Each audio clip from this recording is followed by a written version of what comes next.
দোতলায় শিফট হওয়ার চিন্তা ভাবনা নেওয়া হলো। দোতলাতে এবার আমরা থাকবো হিয়াকে নিয়ে। হিয়া যেহেতু বড় হয়ে এসেছে আর অতটা প্রবলেম হবে না ওকে নিয়ে আমার, কারণ ও এখন অনেকটা নিজেই মানে নিচে ওপর করতেও পারে। আর আমিও ওকে নিয়ে প্রায় যাতায়াত করি, তো ওকে নিয়ে অতটার ভয় নেই। তাই আমি আবার স্টার্ট করে দিয়েছি আমার এগুলো সাজানো গোছানো, কারণ এগুলো একদমই অগোছালো হয়ে পড়ে আছে। আর নিচে থেকে সব কিছু কয়েকদিন ধরেই আমি একটা একটা করে নিয়ে আসছি, কারণ সময় যখন হয় তখনই আসি। আর এখন আমি ফ্রি আছি, তাই ভাবলাম হিয়া রানী হাই বলে দেন। এই দেখুন, এই বলে দিল আপনাদেরকে। আর হিয়াও আমাকে হেল্প করছে, কিভাবে বলি, এই যে এখানে ছিল কোন পাতাটা, এই পাতাটা রেখেছিল টিপের, তো এইভাবে নিয়ে সব ছড়িয়ে দিয়েছে। মানে ও চায় মা একটা একটা করে এগুলো কুড়িয়ে ভরুক, তাই তো? হ্যাঁ তাই তো। ওই মা না গো। আসসালামু আলাইকুম, hello everyone, welcome back to my channel Hiya মম প্রিয়া। আশা করি আপনারা সকলে ভালো আছেন আর আমরাও আলহামদুলিল্লাহ ভালো আছি। এই যে দেখছেন আমাদের বাড়ির ছোট্ট দুটো পরী এখন খেলা করছে আমাদের বারান্দায়। আর একটা কথা আজকে বলছি, কারণ আমি আজ দোতলায় শিফট হওয়ার চিন্তাভাবনার কথা বললাম।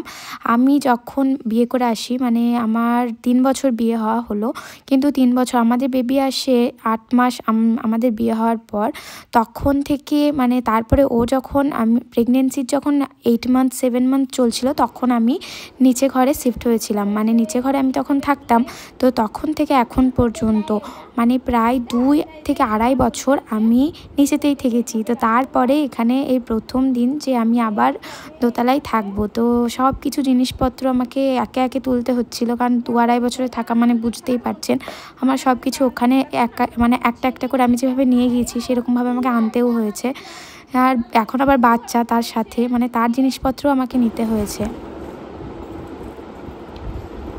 আপাতত ইয়ারিংসগুলো এক জায়গায় রাখছি। আমার মেয়ের আর আমার জিনিস এতটাই হয়ে গেছে যে জায়গা হচ্ছে না। এই যে ড্রেসিং টেবিলটা রয়েছে এখানে পুরোপুরি আমার রাখবো, আর ওই রুমে যেটা আছে সেটাতে হিয়ার রাখবো, হিয়া রানি রাখবো, কারণ এখানে হিয়া রানি হচ্ছে না। এবার এটাকে তুলে দিই।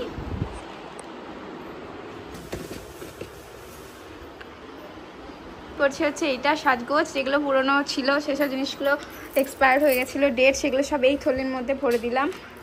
আর যেগুলো আমার ইউজ করা যাবে এরপরেও সেগুলোকে আমি এখানেই সাজিয়ে গুছিয়ে রাখছি। আবার পরে ইউজ করার জিনিসগুলো আর এইদিকে আমার মেকআপ প্রোডাক্টসগুলো সব সারাই পোছাই করে ওখানে ভরে দিলাম। আর আপাতত আমার যেগুলো আছে সেগুলো এখানে ভরে দিলাম। লেন একটা ক্লিপ নিয়ে নেন। এবার আফরিন চলে এসছে আমাকে হেল্প করতে। হ্যাঁ নিয়ে নেন, ও ক্লিপ নিচ্ছে বুনির, নিয়ে নেন। বুনির বেলগুলোকেও সাজাবো, দেখাচ্ছি এরপরে। ওই রুমটা থেকে আমি এখন এই রুমে এসেছি, কারণ এই রুমে আমি ভাবলাম হিয়ার যে জিনিসগুলো আছে সেগুলো এই রুমে সাজিয়ে রাখবো, কারণ এই রুমটা পুরোপুরি ফাঁকাই থাকে। তো এখানটাতে হেয়ার অ্যাসেসরিজ আরও যেসব প্রোডাক্টস থাকে সব এখানে আমি গুছিয়ে রাখছি, একে একে দেখেই গুছিয়ে দিই। আমাদের দোতলাতে দুটো রুম আছে, তো একটা রুমে ভাবলাম আমার জিনিসগুলো সব গুছিয়ে রাখি, কারণ এই রুমটায় আমার ছিল। আর রুমগুলো একটু মানে স্টোরেজ ক্যাপাসিটি আমি তো দেখাচ্ছি, বুঝতেই পারছেন। এই ওয়ার্ড্রবের ভেতরে আমি নতুন জামা কাপড় রাখছি, আর ড্রয়ারগুলো পরে দেখাচ্ছি যে আমার জামা কাপড় ডেলি ওয়্যারগুলো আমি কোথায় রাখছি। আর এখানে আমার সব কসমেটিক্স যে ড্রেসিং টেবিলটায় রাখি সেখানে। তো এগুলো আমার ভর্তি প্রায় হয়েই ছিল, তারপরে এসে আরও কিছু ভর্তি করে দিলাম। এখানে আমার হিয়া রানির কিছু রাখার মতো জায়গা হচ্ছিল না, কিন্তু হিয়া রানি কী করছে একবার নোটিস করুন তো পেছন দিকে। ওই যে হিয়া রানি এখন জলের বোতলে জল ফেলে ওখানে সাঁতার কাটছে। এবার আমি ওটা নোটিস করে নিয়েছিলাম। যাই হোক, যখন ওকে আমি দেখলাম, ও মানে বুঝতে পেরে গেছে মা দেখে নিয়েছে, তো আমার কাছে আর আসছিল না। টানতে টানতে এইভাবে আমি ওকে নিলাম, একটু মানে বকুনিও দিয়ে দিলাম। মানে এত দুষ্টু হয়েছে, চোখের আড়াল হলে জল মাখে, জল ফেলে। একটা মেয়ে হয়ে মনে হয় সব থেকে বেশি শান্তি লাগে যখন নিজের ঘরটা নিজের মতো করে গোছানো যায়। আর আমি আজ সেটা একটা করছি, মানে নিজের রুমটা নিজের মতো করে আবার গোছাচ্ছি। আর আজকে এই গোছাগুছির কাজ এই জন্য আরম্ভ হলো, কারণ আজকে আমি গেছিলাম একটু বেড়াতে। এবার বেরিয়ে আমি যখন বেড়াতে বেরোই তখন আমার কসমেটিক্সগুলো সব উপরে আমি তখন রেখেই দিয়ে গিয়েছিলাম, আর সেগুলো ছিল একদম বিছানার ওপরে কীরকম বিছিয়ে, দেখতেই পেলেন প্রথমেই। তো সেইগুলোকে ভাবলাম আজকেই গুছিয়ে ফেলি। তো হিয়ারানি আর ও তো ভীষণ সাপোর্টিভ, ও সেরকম মানে দুষ্টুমি বলতে গেলে এমনি তো বাচ্চা দুষ্টুই, কিন্তু আমার খুব হেল্পই করে ও যাই হোক চুপচাপ ছিল বলে আমি সব গুছিয়ে নিলাম। ওকে কিছুক্ষণ কার্টুন আমায় দিতে হয়েছিল অল্প সময়ের জন্য, তারপরে ওরা দুই বোনে অনেকক্ষণ বারান্দায়ও খেলা করলো, ততক্ষণ আমি আমার কাজগুলো গুছিয়ে নিচ্ছিলাম। অলমোস্ট আমার ঘর হয়ে গেছিলো, ঝাড়াঝুড়ি প্রায় কমপ্লিট, কিন্তু মানে ঝাড়াঝুড়ি হয়েছে, জামা কাপড় গোছাগুছি হয়নি। কারণ হচ্ছে এটা ছিল সেদিন সন্ধ্যাবেলা, আর সন্ধ্যাবেলাতে আমি টায়ার্ডও হয়ে যাচ্ছিলাম, তাই ভাবলাম রুমটাকে একটু পরিষ্কার পরিচ্ছন্ন করে নেওয়ার পর রাত্রেবেলার মতো শুধু মানে যাতে শোয়ার মতো পজিশন হয়ে যায় সেটুকুই করে নিই, পরের দিন আমি জামা কাপড়গুলো গোছাবো, কারণ প্রচুর জামা কাপড় আছে। আর এদিকে ওর পাপা আমি যখন গোছাচ্ছিলাম তখন চলে এসে মেয়ের সাথে মস্তি করে নিল।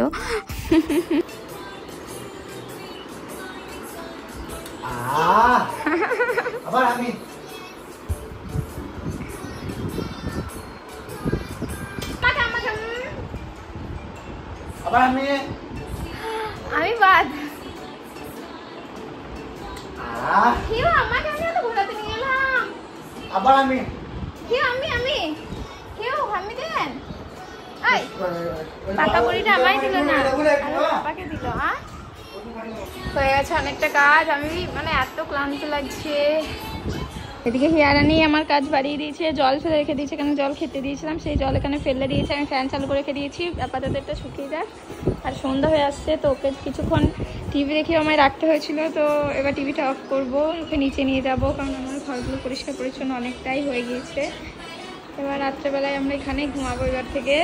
তো যাই হোক আমার রুমে আবার আমি ব্যাক করলাম, খুব ভালো লাগছে এসে, আবার নিজের লাগছে।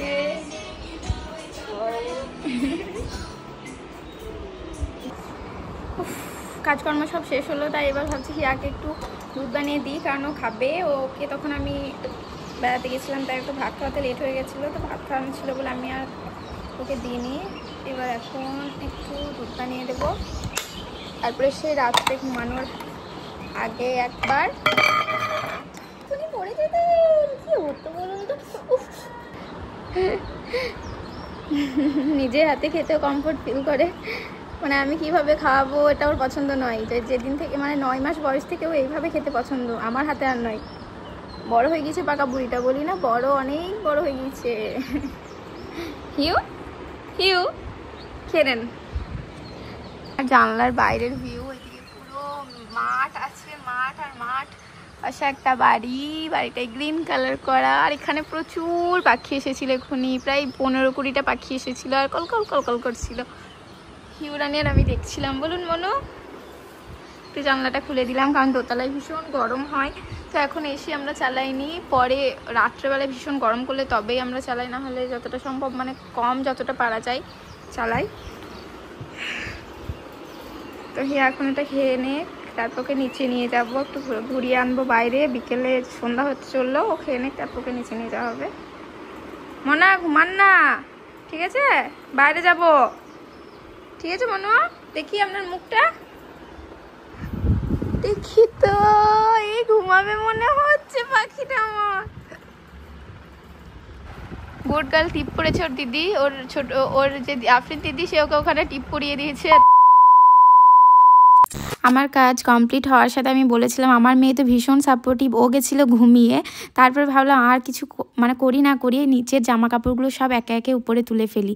তো আমি ছিলাম, আরও একটা বোন ছিল, দুজনে মিলে সব এই যে দেখতে পাচ্ছেন আমার কত জামা কাপড় আর কত হিয়ার মানে খেলনাপাতি। কারণ হচ্ছে যে মানে 2-2.5 বছরে কত যে জিনিসপত্র জড়ো হয়েছে, সবগুলোই আমি নিচে ঘরে এখানে ওখানে খুশিয়ে মানে ঠুসে রেখেছিলাম, সব একে একে আনা আরম্ভ করে দিলাম। আর এইভাবে এই পাশের ঘরটা মানে এই রুমটাতে আমি হিয়ার সব জিনিস রাখবো, তো সেই জন্য এই রুমে আমি সব ওর বিছিয়ে রাখলাম, সব এখানে রাখলাম। যা যা গোছানোর বাকি থাকলো আমি আজকে আর পারবো না, কালকে করবো। আর আমার রুমেও দেখাচ্ছি কি অবস্থা এখন, আমার রুমটা মনে হচ্ছে তাকিয়ে রাখা যাবে না এমন হয়ে গেছে। এই যে আমার কাপড়গুলো এনেছি নিচে থেকে, হিয়ার ওষুধগুলো এনেছি, তো আমার রুমেরও অবস্থা খারাপ আছে। মানে তখন দেখলেন পরিষ্কার পরিচ্ছন্ন করলাম, শুধু মেকআপ প্রোডাক্টস আর কিছু প্রোডাক্টস ছিল যেগুলোকে রেখেছিলাম। আর সুপ্রভাত সকলকে। এটা হচ্ছে সকালবেলা আর এটা হচ্ছে সেই রুম যেই রুমটায় আমি আগে থাকতাম, মানে আমাদের নিচের তলার রুম। এই রুমের এখন অবস্থা দেখতে পাচ্ছেন, জানলার পর্দা থেকে আরম্ভ করে বিছানা, চাদর, তোশকের ওয়ার সব কিছু নিয়ে মানে কাপড় কাচার জন্য সব রেখে দিলাম। আর আমি তারপর এলাম দোতলায়, কারণ দোতলায় সকালবেলা ঘুম থেকে উঠে নিচেতে হিয়ারানিকে নিয়ে যাওয়া হয়। তারপর বিছানা আমি ঠিকভাবে পরিষ্কার করা হয়নি, তো আমি চলে এসেছিলাম বিছানা পরিষ্কার করতে। বিছানাগুলো পরিষ্কার বলতে আমি পুরো চাদরই চেঞ্জ করে দিলাম, কারণ হিয়ারানি মানে সব জল ফেলে দুধ ফেলে নোংরা করছে। আর অত অফ হোয়াইট কালারের ছিল, আর ওটা মানে রাখা যাবে না বেবি থাকলে, আমার যতদূর মনে হয় একটু কালারিংই রাখতে হবে। তো এই কালারিং চাদরটা আমি বলি এটা আমার অনেক আগেকার, মানে আমি তো দোতলায় থাকি না, আমি আলমিরা খুলে দেখলাম যে এটা ওর মধ্যে ভরা ছিল। মানে এটা আমার বিয়ের গিফট ছিল একটা, যাই হোক যেই দিয়েছেন আমার ভীষণ পছন্দ হয়েছিল। আমার সঙ্গে কাকিটাও ছিল যে আমার অনেক অনেক হেল্প করে দেয়। তো এই কাকি আমার কাছে তখন এসেছিল ঝাড়াঝুড়ি করতে, তো আমি বললাম যে চলুন দুজনে মিলে সবগুলো করে নিই, তাহলে হয়তো তাড়াতাড়িও হয়ে যাবে। আর অনেক কাজ আছে, তো দুজনে মিলে করলে আশা করি কম সময় লাগবে। আর হিয়ারানিকে খাওয়ানো, ঘুম পাড়ানো, চান করানো এসবও আমার পড়ে আছে, তো এটা তাড়াতাড়ি ঝাড়াঝুড়ি করার চিন্তা ভাবনা নিলাম।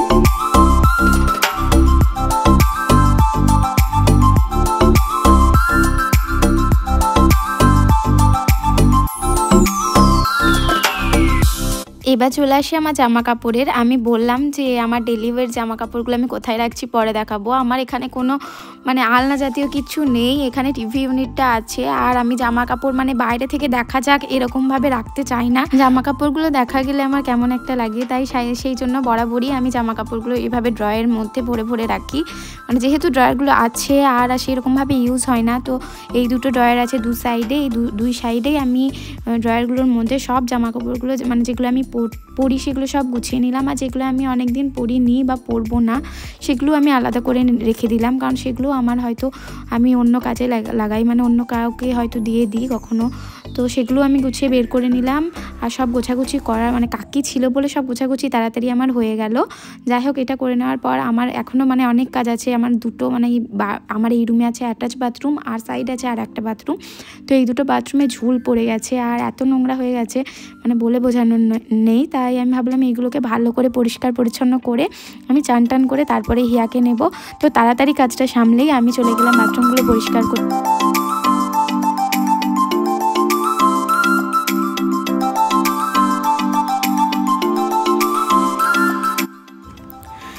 ধুলো টুলো ঝাড়াঝুড়ির পর সবার আগে মনে হলো স্নান করে নিই, তাই স্নান করা আমার হয়ে গেল।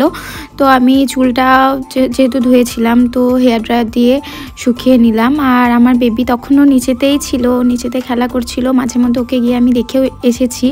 তো ও যাই হোক শান্ত বলেই আমার এতগুলো কাজ যাই হোক সামালে গেল।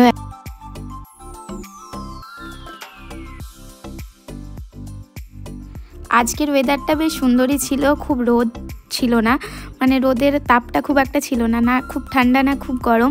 তো যাই হোক দোতলার উপরে আমার ভালোই কাটলো। এবার তো গরমের শুরু, ভয়ও লাগছে যে ভীষণ গরম হবে হয়তো দোতলার উপরে।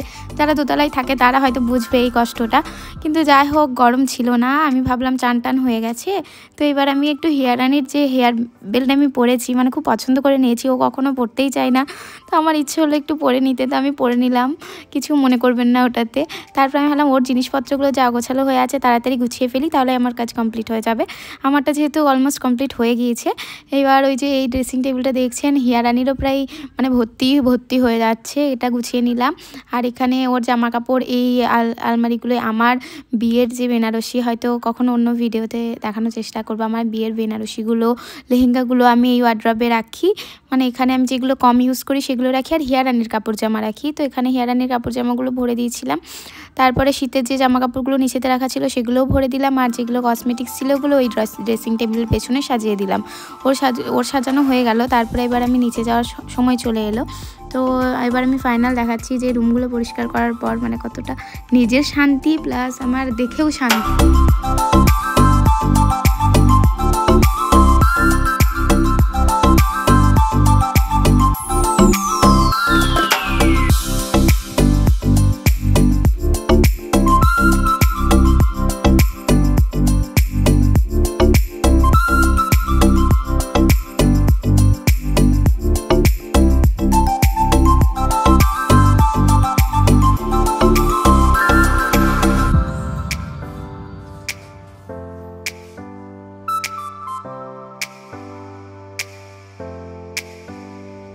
আমার অনেক অনেক ভালো লাগলো এরকম একটা ব্লগ শেয়ার করতে পেরে, মানে আমি এগুলো নতুন করে শিখছি, তো আমার ভালোই লাগলো। তো আবারও আমি আসবো অন্য কোনো নতুন ব্লগ নিয়ে। তো আপাতত টাটা, বাই বাই। আশা করি আপনারা ভালো থাকবেন, আর আবারও নেক্সট ভিডিওতে দেখা হচ্ছে।